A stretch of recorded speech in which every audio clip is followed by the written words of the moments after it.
Lev Gumilyovun Hunlar kitabını oxuduqca qarşıma çıxan maraqlı məlumatları mən həmişə sizinlə paylaşmışam.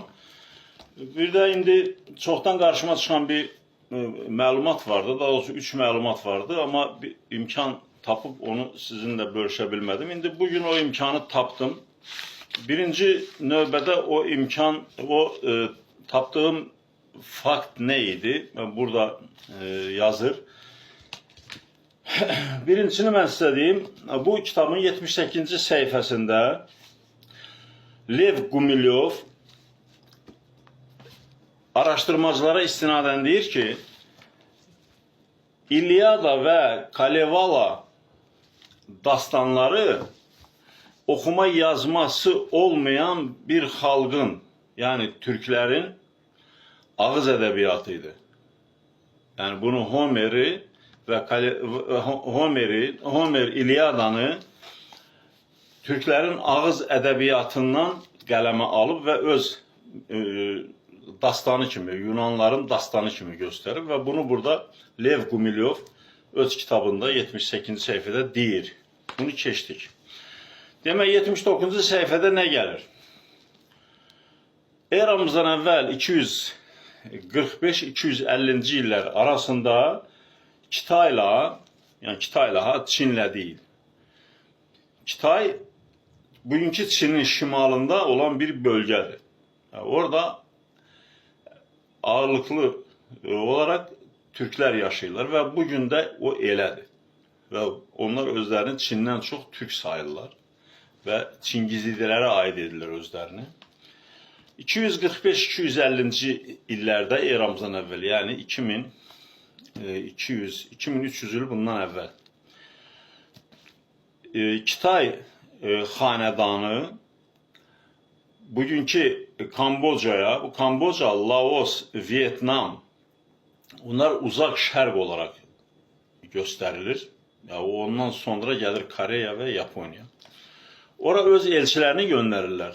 Elçi mübadiləsində onlar bir-birini tanıyırlar. Bu ona elçi göndərir və o uzaq Asya ölkələri Funan krallığı, elə gedir adı, Funan krallığı. Funan krallığı da öz elçiliyini Kitaya göndərir və o Kitaya gedən elçi bir müddət sonra geri gəlir və geri gələndə bu xanədanın hökümdarı bu səfirə soruşur ki, sən getdiyin ölkədə nə gördün? Yəni bir söz var, deyir, yediyin, içdiyin sənin olsun, gördüklərini danış. Gördüklərini danış, sən oradan nə gördün? Deyir ki, orada dövlətin çox böyük kitabxanaları var. Onlar çox böyük kitabxana sərvətinə sahiblər və onların yazıları bizim gördüyümüz Hind yazılarına bənzəyir. Elə yazır, Hind şriftlərinə bənzəyir, amma Hun əlifbası kimidir. Yəni indi burada biraz da ikiyüzlü eləyir, riyakarlıq eləyiblər, yəni Hind şriftlərinə bənzəyir. Bunu elə bir vaca deyir ki, Hun əlifbasıdır da. Niyə Hind şriftlərinə bənzədib, sonra gətirirsiniz Hind əlifbasına, Hun əlifbasına? Və burada o kitabın da səhifəsinə qədər göstərir, hansı səhifədə, 25-ci səhifəsində göstərir o istinad etdiyi kitabın səhifəsinə Lev Gumilyov. Və Hunların dini haqqında, burada yazır, Religiya Hunov, Hunların dini. Din haqqında danışıldığı zaman iki sual meydana çıxır. Hunlar nəyə inanırdı və o inanclarını necə həyata keçirirdilər və inanc şəkilləri nə idi? Yazır ki, Hunlar yazın gəlişi ilə bağlı qurban kəsərdilər. Elə də yazır. Prinosili jertvu. Qurban kəsərdilər. Yəni bu qurban sanmayın ki, elə İslamdan bizə gəlib. Bu qurban Hunların dönəmində də türklərdə var olub. Yazın gəlməsi ilə Hunlar qurban kəsərmiş. Ondan da ikinci şəkli Hunların dini sitayişlərinin şəklini göstərir. Deyir ki, Hunlar səhər-səhər günəş doğarkən günəşə qarşı namaz qılarmış. Bax, elə də yazır. Dua edərmiş. Bax, Ежегодно Şanyuy, bu Şanyuy Hunların Çin tərəfindən verilən adıdır. Şanyuy дважды совершал поклонение. 2 dəfə hər gün namaza durarmış, yəni duaya durarmış. Biri səhər-səhər günəşin doğuşu ilə, digəri ayın görünməsi ilə, axşam batdıqdan sonra ay göründüyü zaman axşam aya baxıb adamlar sitayiş və dua edərmişlər. Və onların yönlərini də aylar təsbit edərmiş.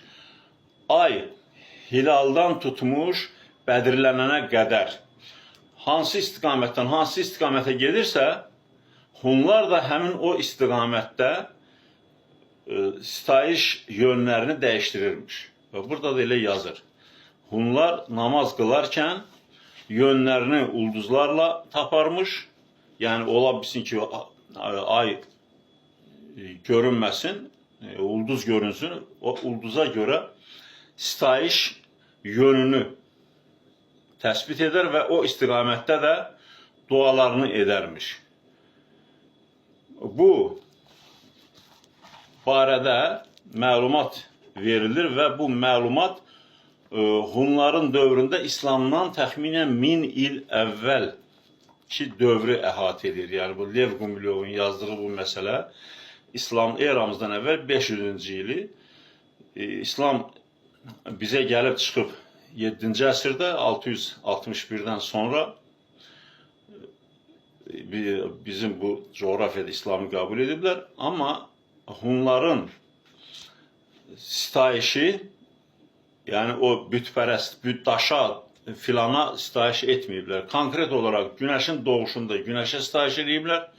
Üzlərini günəşə tərəf tuturmuşlar. Axşam da aya tərəf, ayı görmədikləri zamanla yönlərini ulduzlarla təsbit edilmişlər. Yəni, biz heç bir zaman, bu ona əsas verir ki, biz heç bir zaman bütpərəst olmamışıq. Türklər bütpərəst olmayıb. İlyada əsəri türklərə aiddir, buradakı yazılanlara istinadən və Hunların eramızdan əvvəl 245-250-ci illər arasında əlifbası olub. Yəni, bunu Kitay qaynaqları deyir, Çin qaynağı, yəni bugünün deyim elə desək, Çin qaynaqları bunu deyir. Söyləmək istədiklərim bu qədər. Allah ismarladık.